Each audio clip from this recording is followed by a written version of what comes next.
Yo, what's going on? Eriswuju. We're gonna be talking about Texas Chainsaw Massacre. I'm gonna be talking about a brief little history lesson, and then I'm gonna talk about where the game's at, and ultimately why it's in like a really bad spot right now, and why it's sometimes up, but mostly down, honestly. And we're just gonna talk about it today. So a while back, over a year ago, the game was in beta for a few days, I believe, and people were playing, people were having fun. A lot of people didn't know what they were doing. There was definitely some bugs. There were no perks in the beta, and the grandpa cutscene was in there. Leatherface was required to play as family, and bone scraps could be used a lot, and they can kind of keep being pulled from, as well as the long queue times, of course. Stepping away from the beta when the game officially released, there were still a number of things still in the game that definitely should have been removed. And that one thing would be the grandpa cutscene, and the fact the grandpa cutscene was in a long time even after the game's official release, and it was just disruptive to game with it. It literally reposition you, it'd mess up an interaction you're having. It was just not really good, and we know Grandpa's awake when it says the description kind of at the top.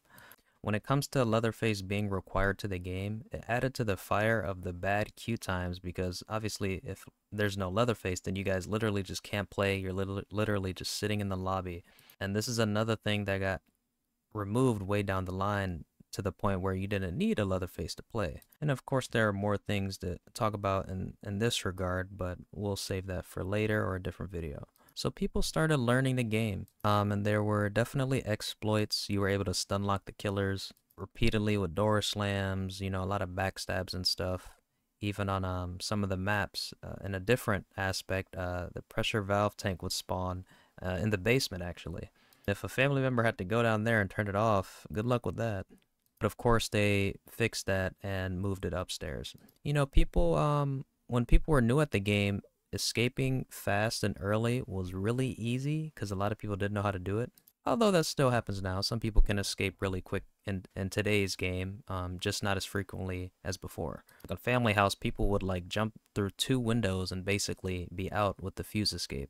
And of course, naturally, there were perks and metas coming to fruition, and people quickly figured out what perks were the best. The people that work on the game, they basically always say that if a perk is being used too much, like they will nerf it because it's kind of being used too much. But I think a better alternative was just to have significant perks in a game that you truly miss out if you don't have it, but at the same time you can't have it all. You're literally picking which perk to have and what you're going to be missing out on. So if there are 6 healing perks and one is like clearly the best one, is there really a purpose to have 6 healing perks, for example? Extra drip, and then other perks, grappler from the grappling meta that formed, and that's kind of the issue right now, along with the family add-on or whatever, suffocating grip. And then a different element was choose flight, super strong, bunch of charges on your stam, and yeah. There just needs to be better perks added to offer more competition between the perks, so you generally have to pick which one.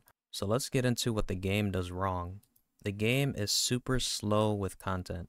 So the anniversary recently passed, the game's been out, over a year, and there's been 2 maps in the whole year that has been added, and what is that, Nancy's house in the mill? And this is my opinion, but I definitely do not like the mill, and I just think Nancy's house is like pretty boring. I think it's a little too open in the middle, like it's just kind of boring, but that's just on me. I think they recently ramped up the content when it comes to cosmetics, so they have been adding more cosmetics, but it rolls out pretty slow, and it took so long for certain characters to get their outfits and skins. Like the cook, for example, for him to get the gas station cook skin took so long. Hitchhiker finally got a significant skin later. And if you want to say the Bloody Family, okay. I do like the blackout cosmetic skins. That was a really nice touch. But everything just kind of moves way too slow, and that's kind of one of the major issues in this game when it comes to the content and some other things. And speaking of some other things, the queue times have always been bad. People say there are stretches where like, yeah, it's not so bad here. Yeah, when hands came out, they're pretty good. Look, at the end of the day, they've always been pretty damn bad, and I don't know if they're capable of genuinely fixing it. However, with the new game mode that's coming out, maybe with one family member and 6 victims, the queues could go fast and the game would be hot and fresh. The rush week, that could be a thing, but I would say that's probably the ultimate ban on this game is the queue times. And maybe secondly, just the lack of content and things continuing to come out. When it comes to the skill tree, they recently changed it, which is good. You're not getting like random perks in your node, which is fine. But I think the skill tree itself, like it's kind of a nice touch. I don't know if it's needed. Like I just think it'd be better if you basically had a basket of perks you can pick from and then allocate your points where you want them. But I do understand if they don't really want to scrap that. I'm sure it took them a lot of time on this, as it does for other things in this game. But to me, that just makes it the most sense. And if I'm these guys, I'm being very conscious of the extra time people have to spend on this game. When people did have to go through the skill tree and find their perks, it's it's not always fun. And then after you just want a certain perk, you gotta keep respecking. So yeah, they should make it as simple as possible now. And honestly, they may not even need the skill tree anymore at this point. Everything should be condensed. Moreover, with other content, family and victims. So I think this also comes out pretty slow. Hands released Maria. Apparently, Maria and Anna have the same stats, which is a little odd. I kind of feel like it kind of would have been better if they were like opposites. Like one is really tanky and the other one is like it's kind of flipped, maybe proficient or stealth or something. Yeah, we know Nancy released as well, and so on. I do think it's a slow burn here, of course, but we'll see what happens in the future, and hopefully they can speed it up here as well. Another thing that really stinks is when you're level 99, there's really nothing to do. And after the beta, like, yeah, there were people hitting level 99 like a few months into the game, and that's fine. But I just think when you have a game like this, there should always be something you can work towards, whether it's a prestige or just extra skins for hitting your rank. Only further down the line did they give people the blackout cosmetic skins. I don't know, like 6.5 months into the game's release. Some people were already 99 for months. And it also doesn't help that the fact that they offer a lot of double XP, but the people that are 99, every time that's offered, it's like it literally does nothing for them. So they're literally going out of their way to level up like perks nobody really needs. And the perks nobody really needs is like the perks that's, how I mentioned, like say there's like 6 healing perks, for example, like that healing perk in 6th place nobody's using. That's the perk people are opting to level up in hopes that it could be buffed or changed in the future. Another thing I would say, and this may be a little different, is just community check-ins. People really look forward to that, to know what's going on with the game and to to stay honest.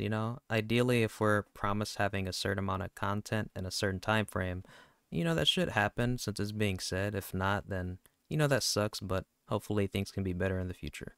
And I do think it's fair to mention a few things I feel like the game does right, and I feel like the game is probably the most immersive of the asymmetrical games we have. It's the most realistic, I would say, in terms of like graphics and cosmetics. Although with the cosmetics, they're a little too grounded with the cosmetics. People want a little goofiness in there, but it seems like that's not the route they want to take. And I would say the game is like escaping is pretty damn satisfying. You have to work pretty hard, you have to open doors, or you have to shut down victims, and it feels good to shut them down.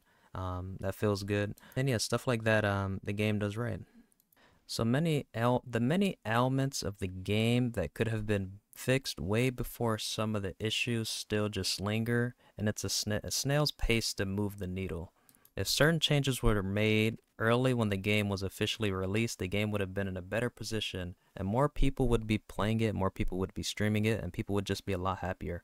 So I think the game has came a long way, but some of these kind of like no-brainer changes that should have been happened, they had just happened a lot sooner. Things would have been so much better. If you didn't need Leatherface to play, if the family doesn't want a Leatherface, so be it. Have things added post level 9 for the people that play the game a lot. So much time could have been saved with the skill tree. The recent up change they did with that, if that was changed, that would have saved a lot of time, would have been better, just things like that. And it definitely doesn't take a rocket scientist to figure out what things need to be changed like today. It's just action should be taken, and the changes should happen and make the game better for everyone. And obviously, this game can be quite expensive when it comes to some cosmetics, and the way they pump out these skins isn't always the best look.